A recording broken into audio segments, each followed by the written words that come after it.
మరి జగన్మోహన్ రెడ్డి గారు నెల్లూరు పర్యటనకు విచ్చేసి ఈడ ఎంత విచిత్రం అంటే రాప్తాడులో వైఎస్ఆర్ కాంగ్రెస్ పార్టీ నాయకులు కార్యకర్తలు జనాల్ని సమీకరించి హెలికాప్టర్ విండ్షీల్డ్ పాల్గొడితే పోలీసు వైపులేమంటారు.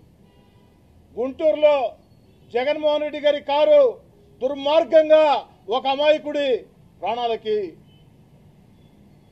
బలైతే పోలీసులు వైపులేమంటారు. అంబులెన్స్లో జరగరాని సంఘటన జరిగితే పోలీసులు వైపులేమంటారు. మరి ఇక్కడ నెల్లూరులో పోలీసులు అన్ని రకాల చర్యలు తీసుకుని వందలాది మంది పోలీసులను పెట్టి వారికి రక్షణ కల్పిస్తే ఆంక్షలు అంటారు.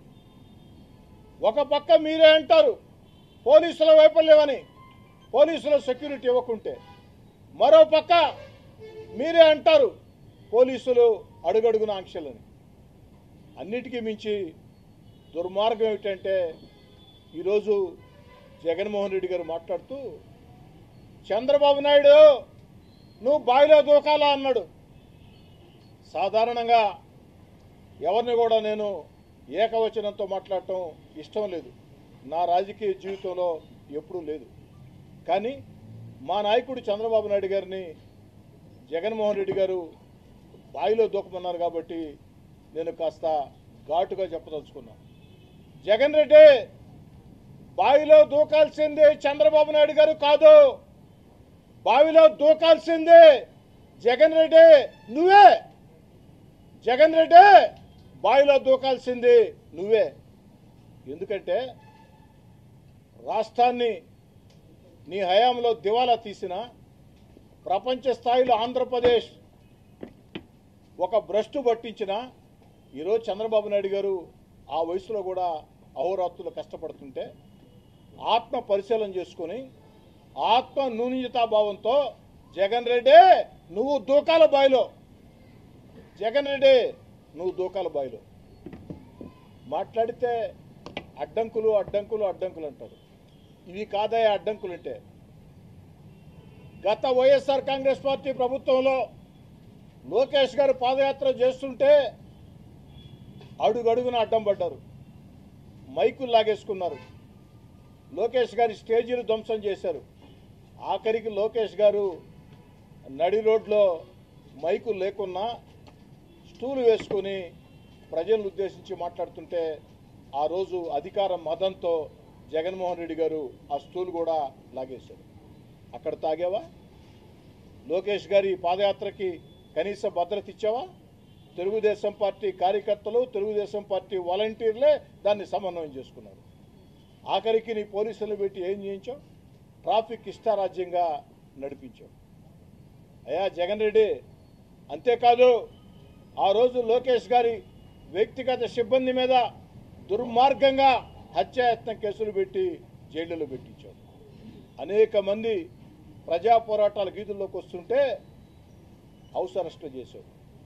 మీ యొక్క నాయకత్వాన్ని ధిక్కరించి 16 నెలలు మీ యొక్క పరిపాలన ప్రశ్నిస్తూ వీధుల్లోకి వస్తే నన్ను ఎన్నిసార్లు హౌస్ అరెస్ట్ చేసావో మీకు తెలుసు.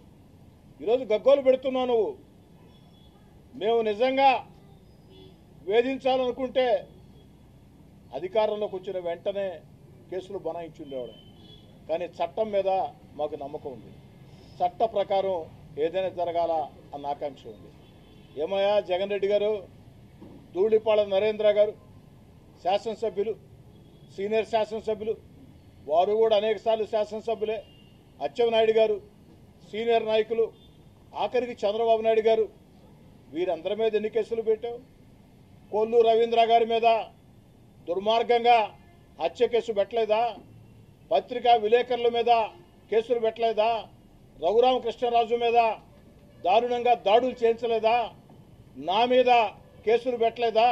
అయ్యా జగన్ రెడ్డి గారు, ఈరోజు కొత్తగా దొంగతనం చేసిన దొంగ దొంగ దొంగ దొంగ నరిచినట్లు ప్రజాస్వామ్యం ప్రజాస్వామ్యం ప్రజాస్వామ్యం ప్రజాస్వామ్యం అన్నారు. ఏమైపోయిందా ఆనాడు ప్రజాస్వామ్య స్ఫూర్తి? కానీ మాకుంది ప్రజాస్వామ్య స్ఫూర్తి. మా నాయకుడు చంద్రబాబు నాయుడు గారికి ఉంది ప్రజాస్వామ్య స్ఫూర్తి. అందుకే ఏదైనా సరే చట్ట ప్రకారమే జరగాల అని కోరుకుంటాం. మేము తప్పులు చేసి మేము వైఎస్ఆర్ కాంగ్రెస్ పార్టీ కాబట్టి మా జోలికి ఎవరు రాకూడదు అనుకుంటే అలా వీలు కాదు. ఏమయ్యా, లిక్కర్ స్కామ్లో కోట్ల రూపాయల డబ్బులు పట్టుబడితే దాని మీద ఈడీ సైతో రికార్డు కావాలని అడిగితే ఆ యొక్క ఈడీ కేసులు వస్తాయేమో, సిబిఐ కేసులు వస్తాయేమో అన్న భయంతో, మానసిక ఆందోళనతో జగన్ రెడ్డి గారు మీరు మాట్లాడిన ఉపన్యాసం తప్ప మరొకటి కాదు. ప్రతిపక్షంగా మీ నోట్లో నుంచి రావాల్సిన మాటలే కాదు.